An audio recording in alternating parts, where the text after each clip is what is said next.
Intensity and Severity, the wild beasts that they are to tame. We got a review right on tap. This is, a Sunday morning, so we're getting to it a few hours before caution. So, still on fine schedule. Let's start with Intensity. This was Intensity number 344, July 24th, 2019. We're still, 3 weeks away from Capital Carnage. So we're on the progression of the very slow build up to the pay-per-view. So we started out the show with your new USW champion, Suzuki Kirakashi, and his boys, George Martin and Tanner Wallace.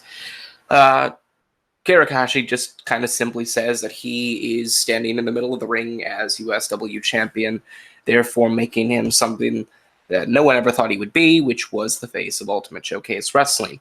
That gives him, in his words, the authority to ensure that from this point on, everyone, and he means everyone, is to take his word and everything he says as law, which, if you didn't get the whole I lead a mini cult kind of feel from him, do you get it now? George Martin and Tanner Wallace, obviously the other 2/3 of the Promised Land, then grabbed microphones, and if you didn't know, because I didn't get to review last week's show, they picked up a victory over the Stargazers, the USW Tag Team Champions. So they grab a microphone and state that in order to strengthen their stronghold on Wednesday Night Intensity, and at the top of Wednesday Night Intensity's cards, they are going to issue the challenge to the Stargazers for a match with the USW Tag Team Championships on the line. And that match is to be held later tonight on Intensity. The Stargazers then walk out, talk about the challenge, and make it clear that while the Promised Land are formidable competition, the Stargazers are ready to run through them the way they have the remainder of the tag team division. Fair opening to the show. I think it's still great progression for the Promised Land. Kind of boggles my mind that either almost or just about 2 years after, 3 years. It'd be 3 years, right? They debuted in 2016, I think. Pretty sure they debuted in 2016. I could be wrong about that. I could be fucking up that, but I'm pretty sure the Promised Land now, 3 years later, obviously, it's great to see that they're still getting stable character progression. And I like that they're constantly kind of pushing the ante to this guy's in charge, these guys are following him. I just like that. I like how that kind of message hasn't changed. Match number 1 on the card, Andrew Morris with Seth in his corner beats Mr. Anthony. After the match, during Morris and Seth's celebration, Quincy Newsom walks out for the first time as a member of Wednesday Night Intensity. Hits a double trophy hunter on Andrew Morris and Seth. There you go. Bing, bang, bada, boom. Quincy Newsom starts a brawl or starts a fight with, or picks a fight with Metric. Good. I think at the end of the day, it's been a little over a month since Warzone. I think that it's great to bring in Quincy Newsom. I think it's great to do something with Quincy Newsom. I think he's a star in the making. I just think he needs to be given the right boost. I think he needs to be given the right people. Are Seth and Chain Reaction those people? I don't know. I'm sorry, not Seth and Chain Reaction. Are Seth and Andrew Morris those right people? I don't know. I guess we'll find out. But very happy to see Quincy Newsom on Wednesday Night Intensity. I think that's great. We get a segment then. Derek Carter walking around backstage. He's approached by Rosaline, general manager of Wednesday Night Intensity, for those who don't know, who tells Derek Carter that she cannot allow him to fight for the USW Championship after his attack last week on Philip Akron and Suzuki Kirakashi, as long as he is not, and stated that he is not currently contracted to Ultimate Showcase Wrestling in an exclusive state that would allow him to challenge for brand-specific championships. Derek Carter then tells her that he has looked through the USW Championship clauses and the legal the legality of his contract. And he had found a loophole that stated as long as he was contracted to Ultimate Showcase Wrestling in some capacity and any capacity, he could contend for any championship within the promotion. So all he has to do is be signed to USW, not Intensity specifically, and he is already signed to Ultimate Showcase Wrestling.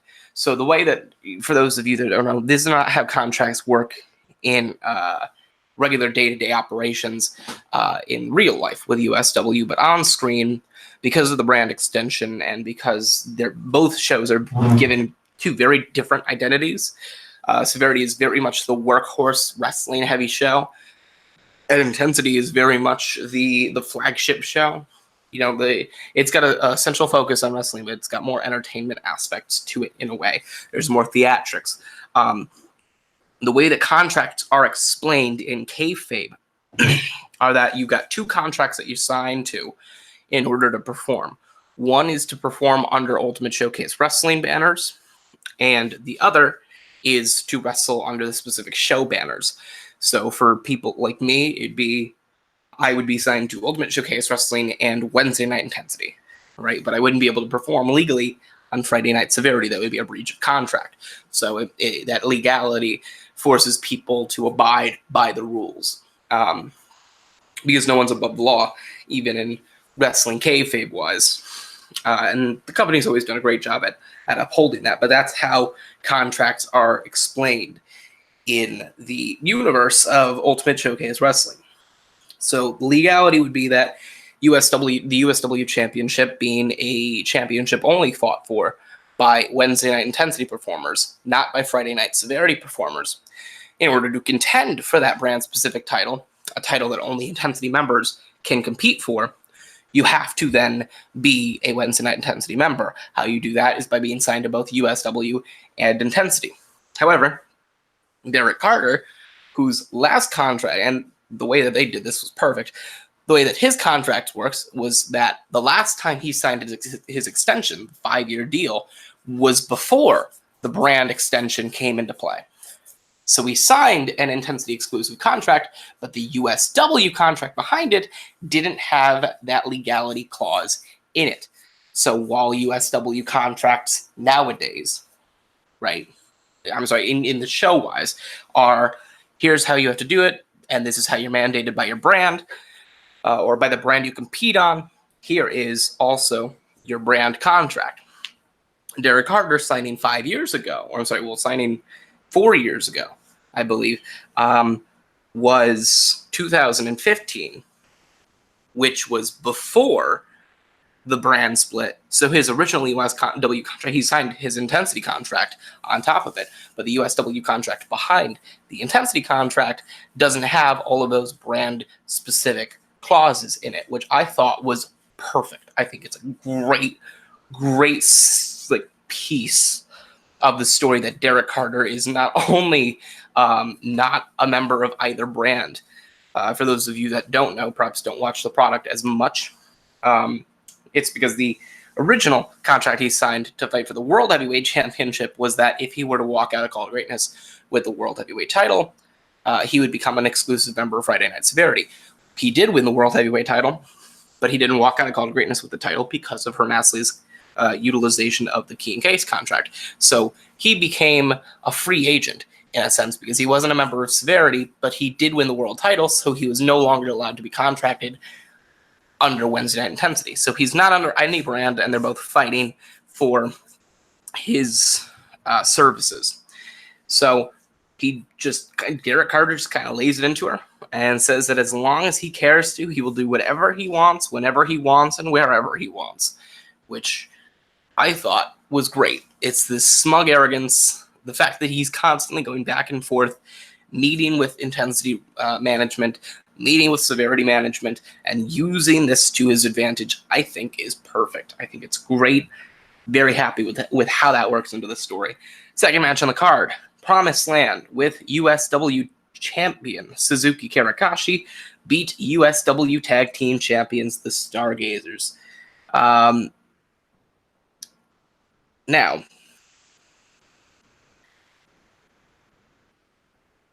the way that this match played out.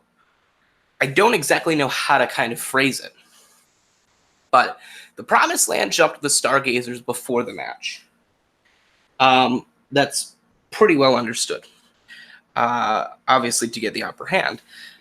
But the referee kind of stepped in, called out the attack for what it was, and mandated that the match will no longer have the USW Tag Team Championships on the line.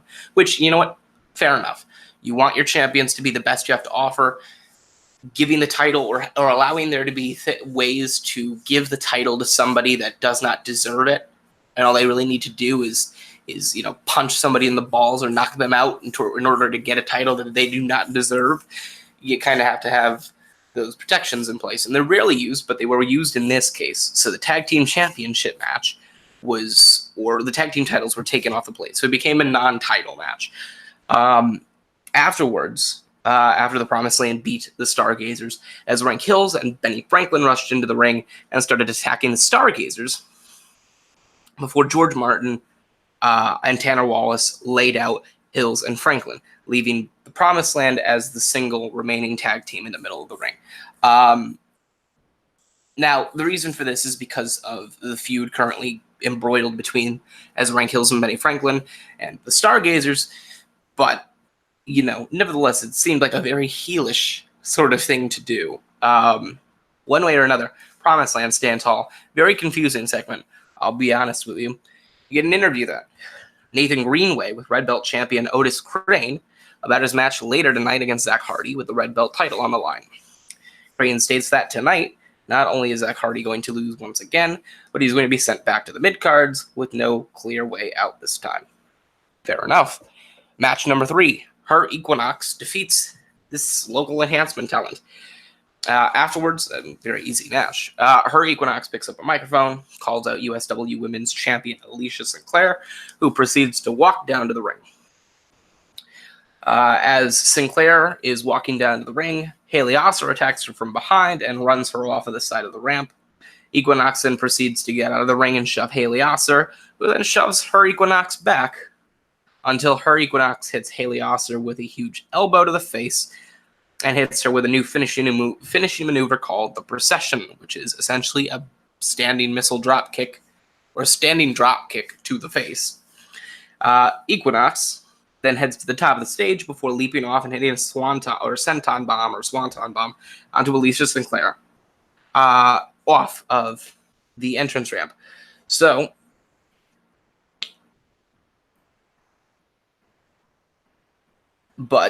sorry. I'm trying to explain this in steps because it's difficult to kind of just comprehend, hey, they all brawled until they stopped. Her Equinox did not leap off for a swanton because Rose Line just kind of walked out. And a number of referees and security guards tore the women apart. Rose Line was out there to announce that the three women next week, Haley Osser and Her Equinox will compete against each other in the main event to determine the next number 1 contender to the USW Women's Championship. Fair enough. Good. Have them fight for titles. Backstage segment. Indigo Child hosts the Sun Devil. Talks about how Alicia Sinclair will walk into Capital Carnage as USW Women's Champion, but she will walk out USW's biggest targeted performer. Get to the main event. Red Belt title. Zach Hardy beats Otis Crane. Chain reaction, big distraction, obviously. When Zach Hardy to hit Otis Crane with a low blow before hitting the discus lariat for the pinfall victory. Christ alive. To become the new Red Belt champion. And then obviously Hardy stands tall over Otis Crane to end the show. So a very, very lackluster way to end the broadcast. But nevertheless, it was a fine show. I think that the main event going 30 minutes was great. And I think that at the end of the day, the match card was not too great. Again, Andrew Morris versus Mr. Anthony wasn't fantastic. It wasn't a must-see match. Nor was Her Equinox versus the Enhancement talent. But the Promised Land versus the Stargazers was a fair tag team match. Aside from that, I think that the storytelling of character development within the Promised Land and the storyline development within things like the tag team feud with the Promised Land, the Stargazers, and Ezra Kills and Benny Franklin, Otis Crane getting some character development, her Equinox versus Haley Osler versus Alicia Sinclair, that whole brawl and everything that's set up for it was, I think, picture perfect. I think it was the best part of the show. And in most ways, I think it could have redeemed the show. It was just that good. So that's that for Wednesday Night Intensity. Fairly good show. Obviously, I think the fact that you've got this slow progression going into Capital Carnage, I think that slow progression is going to allow for much richer stories, because I just think that Capital Carnage is going to be a good show. Her Equinox has been rebuilt really well. I'm really excited to see what she does going forward. I think she's going to be great. And I'm also curious to see when the hell Alicia Sinclair's reign is going to end, because it's been 3 months, but it constantly feels like she's on the verge of losing that title and dropping it to somebody that just takes her out, and takes her off the pedestal, rips the title from her, the whole shebang. One way or another, I think it was a good show. I don't necessarily think I would go out of my way to watch it, but if I DVR'd it and, watched it back at a later date, skim past the commercials, I'd probably cut out the Equinox Enhancement Talent match, because that was like 3 minutes of whatever. I think it was a fair show. So we now get into Severity. Friday Night Severity, number 176. The July 26th, 2019 edition of the show, the Go Home Show to Caution. Opening segment is Norris Cadaveri walking out with a wine cellar to cut a promo on Sunday's Caution pay-per-view, where he says Hernasli's World Heavyweight Championship reign will be locked away and forgotten about in professional wrestling history. Cadaveri states that the most look-forward-to event in 2019 is going to be Hernasli having his prestigious championship ripped away from him. I wouldn't necessarily call the World Heavyweight Championship prestigious, but, to each their own. After the end of the promo, Crimson Red comes out, tells Norris Cadaveri that it doesn't matter who walks out of Caution as World Heavyweight Champion. They're going to have to go through him as the immediate future of the respective World Heavyweight Championship reigns. Norris Cadaveri then challenges Crimson Red to prove that he's an actual threat to anyone, himself or Hernasli, by facing him tonight in the main event and of the evening, and obviously Crimson Red accepts. I love the fact that Crimson Red is biding his time for Norris Cadaveri and Hernasli to either beat the shit out of each other or, whatever it may be that they end up doing. I love that he's biding his time by stating, hey, listen, it doesn't matter who wins. You're both going to have to face me. So you already got your next challenge in place. Do what you will until then. Just know you already have to go through me in order to do anything. So let's not start talking about how great our world titles are going to be, respectively. One way or another, I thought that was a fantastic way to open the show. Not the biggest fan of Norris Cadaveri kind of copying Suzuki Kirikashi just without the title. But, again, Norris Cadaveri is a great character. I think he's a fantastic promo worker, and I think he's one of the most underrated promo workers in the company. So I liked the fact that he was the one anchoring this while Hernasli was just kind of about. First match, Washington beats Jack Ramsey. Not much to say after the match. It's just a simple match that Washington won with the Monument. After it, Washington goes to attack Jack Ramsey, but Austin Cole runs down the ramp and jumps Washington, beating him down before hitting him with a drop kick to send him out of the ring. Afterwards, Austin Cole helps Jack Ramsey to his feet, whilst Washington screams downwards at the two whilst walking up the ramp. I did not explain it very thoroughly, but after their loss at Arc Wrestling's Blockbuster show, Jack Ramsey and Austin Cole kind of went their separate ways. So Jack Ramsey and Austin Cole are no longer a tag team.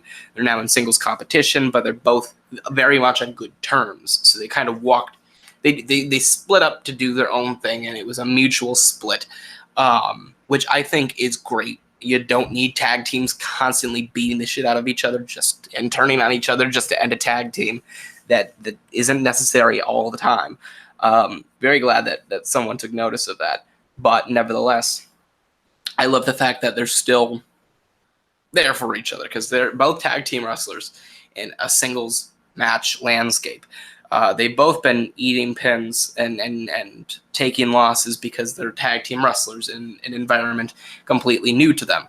And that's understandable. So they're given these matches to kind of condition them to singles competition. And Jack Ramsey and Austin Cole, are there for each other when somebody else is coming to start a fight or pick a fight or whatever it may be. Jack Ramsey has found more success than Austin Cole as he's kind of gotten, I think he's gotten 2 wins now, and Austin Cole is barely competing at all. But, it is what it is. Jack Ramsey and Austin Cole, however, against Washington is undoubtedly one of the matches that would not be looked at as well at the start as what it would turn out to be. But Washington's going to face Austin Cole this Sunday. That's how that's going to work out. I wouldn't put it past them to have Jack Ramsey come down and either try to influence the conclusion on the match or set up a post-match save, whatever it may be. But there's your stance there. And I do love that while they're not a tag team anymore, they still have each other's back. I think that's great for the duo. That's what they need in this kind of like earn your keep sort of story they've got. Interview with Anna Walczyk with the international champion Paul Orlando about his opponent for Sunday's caution event, Octavian. Orlando says that he sees something in Octavian that he feels too many people don't realize, and that Octavian is well more than just the muscle of the God complex. And he has something inside of him that could propel himself into the stratosphere, he says, of becoming his own man. So I don't exactly know why you're using the term the muscle when Octavian is maybe 25 pounds heavier than Ophion and Artemis. Or no, Ophion is 10 pounds or 5 or 10 pounds heavier than Artemis. And they're both at 210 and I think 220 combined. So Octavian is what, 235, 240? Not really the muscle. He doesn't look like the muscle. He's not this big bulked up bodybuilder. So weird choice of words nonetheless. However, obviously then he goes on to say that this Sunday he faces the man that could very well be the dagger in the heart of his international championship reign. So Paul Orlando is like the modest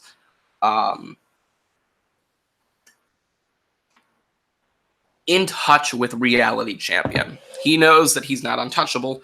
He knows that his reign will not last 1,000 days or 1,000 moons. He knows that he's going to lose the title eventually. He knows he's going to find a challenge that is going to take him off his pedestal. I think it'll be at Bulletproof. But nevertheless, and I also think it could be Choi Shi-Yu with the way they've booked him. But nevertheless, Paul Orlando is very, very well aware that he's going to lose that title soon, right? Or at some point soon. But he knows that he wants to lose it to somebody that can do with the international championship what do with the international championship after taking it from Paul Orlando, the way that Paul Orlando, or what Paul Orlando did with the international championship after taking it off of Verse 9. So, I think that this Paul Orlando being in touch with reality and being in touch with how the world works and how the business is currently working is great, because he's not a baby face that's like, oh, I'm going to persevere through the odds, and he's not a heel that's going to go, oh, nobody can beat me. He realizes people can beat him. He's been beaten before, and while he may have had a very long international title reign, one that's been very fruitful and has been extremely entertaining to watch, at the end of the day, Paul Orlando is only a man. All right, he is not going to hold the title forever, and he knows that. And so this kind of modest understanding that he's going to find a challenger that's going to take him off his place, and he knows it's probably going to be soon with the way that champions tend to go. I love that twist. I think Paul Orlando is perhaps the most relatable character on USW programming right now. And this promo, obviously, from a great promo worker such as Paul Orlando, just kind of furthers my investment in his international championship reign. I really want to see how that ends up ending. So, second match on the card, Jade Oliver beats Olivia Montgomery. After the match, Jade Oliver looks hard into the hard camera and motions for Aphrodite to bring her best Sunday at Caution. Simple as that. Just kind of a call out, a quiet call out, but a call out nonetheless. Now we get to the backstage where Choi Ji-Yu is seen walking around. And then a chair flies off on the side and cracks Ji-Yu across the face. Western Light walks up, picking up Choi Ji-Yu and throwing him into a glass window before walking away. There's your coveted glass window spot of the half the year. Also, I accidentally watched this episode before I watched last week's episode because I'm a doofus. Completely fucking missed the fact that fucking Western Light is back.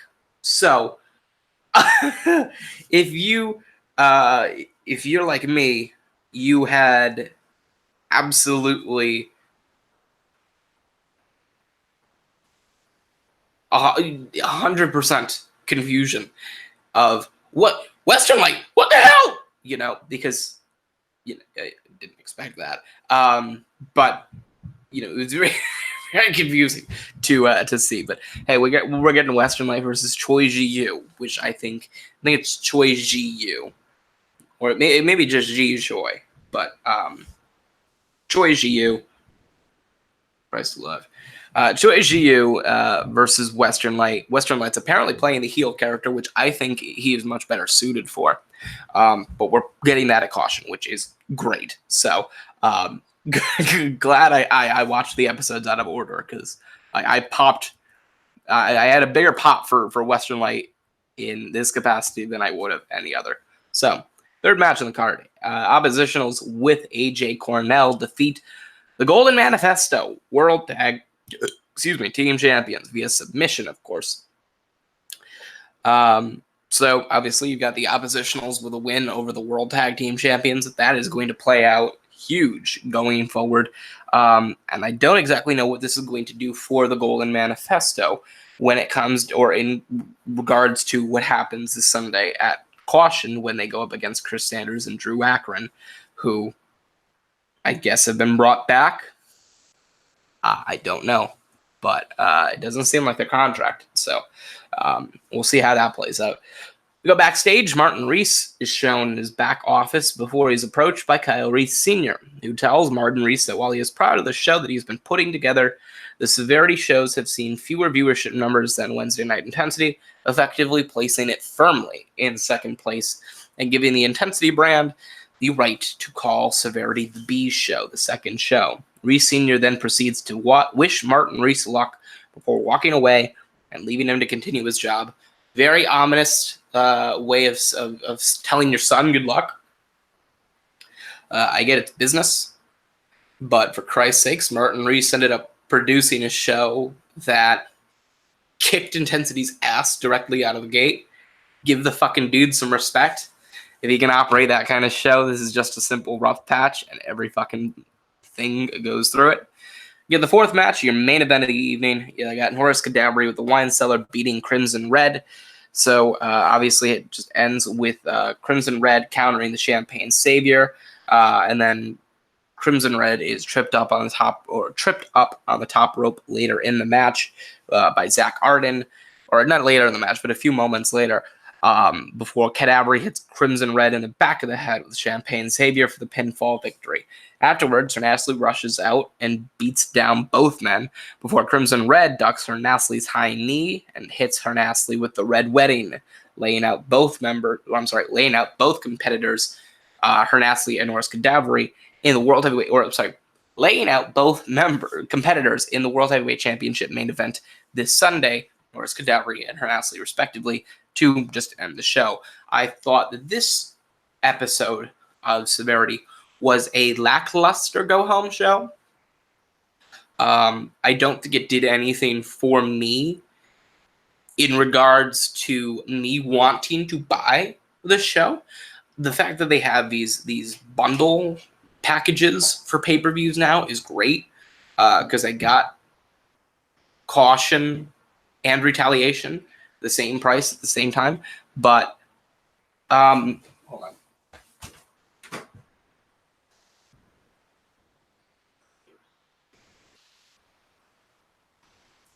One way or another,